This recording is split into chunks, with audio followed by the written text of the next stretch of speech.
Hai Mas Guru dan Mbak Guru, apa kabarnya nih? Ketemu lagi di Guru Kreatif, tempat nongkrongnya guru-guru inovatif. Di episode Jam Belajar kali ini, kita akan membahas tentang bagaimana mendesain slide dengan teknik Wrap. Sebelum kita lanjut, jangan lupa subscribe dan klik loncengnya supaya Mas dan Mbak Guru tidak ketinggalan update dari Guru Kreatif.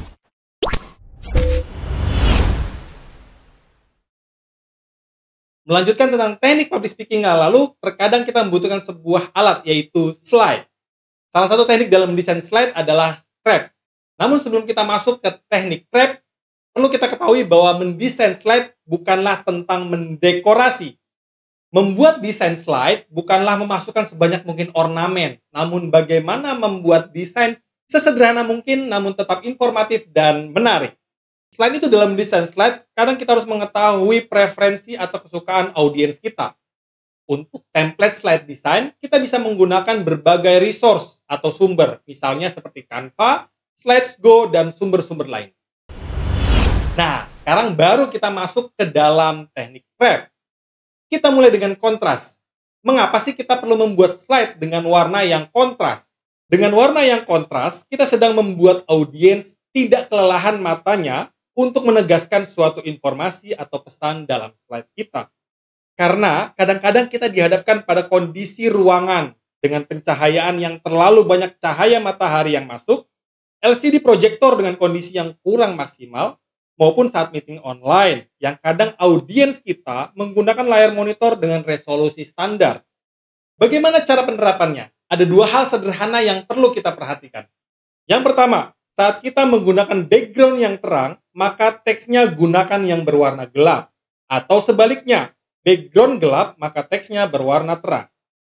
Yang kedua, kita bisa memperhatikan tren warna, atau preferensi, atau kesukaan warna dari audiens. Atau bisa juga disesuaikan dengan tema tempat kita bekerja atau mengajar. Bagaimana jika kita ingin menggunakan gambar sekolah atau tempat kita bekerja masuk ke dalam slide? Kita bisa menggunakan warna putih atau hitam yang diberikan efek transparan agar bisa memaksimalkan kontras. Yang kedua dari Wrap, yaitu adalah repetition atau pengulangan. Pertanyaannya, kenapa sih perlu repetisi? Tujuannya untuk memberikan kesan atau tema yang kuat dan memberikan kesan profesional. Bagaimana cara penerapannya? Yang pertama, kita bisa menggunakan warna atau desain dengan tema yang sama. Yang kedua, sisipkan logo atau brand tempat kita bekerja atau mengajar. Bisa logo sekolah atau nama sekolah. Yang ketiga, batasi penggunaan jenis font. Rekomendasi saya pribadi itu sekitar 2 sampai dengan 3 font saja. Yang keempat, agar repetisi itu lebih variatif, kita bisa menggunakan variasi pada cover atau chapter ataupun pembatas bab dan pada bagian isi dengan desain yang berbeda. Contoh, untuk cover, jika kita menggunakan desain berikut, maka chapter atau bab menggunakan desain yang berbeda, misalnya sebagai berikut. Dan untuk isinya, kita bisa menggunakan desain yang berbeda dari keduanya. Yang ketiga adalah alignment atau penjajaran. Kenapa kita perlu alignment? Karena pada dasarnya manusia itu suka sesuatu yang rapih. Bagaimana sih cara penerapannya? Yang pertama, perhatikan rata kiri atau kanan atau tengah. Yang kedua, konsistenlah dalam mengatur alignment dari slide 1 ke slide berikutnya.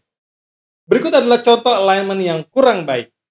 Bandingkan dengan alignment berikut ini. Pasti kita akan cenderung lebih menyukai gambar ini kan? Dan yang terakhir adalah proximity atau kedekatan. Mengapa sih kita perlu menggunakan teknik ini? Karena kita cenderung melihat sesuatu yang dekat itu pasti berhubungan. Bagaimana penerapannya? Yang pertama, beri jarak antar judul dan subjudul maupun subjudul dengan isinya. Yang kedua, dekatkan yang berhubungan, jauhkan yang tidak terlalu berhubungan. Yang ketiga, dekatkan kondisi before dan after.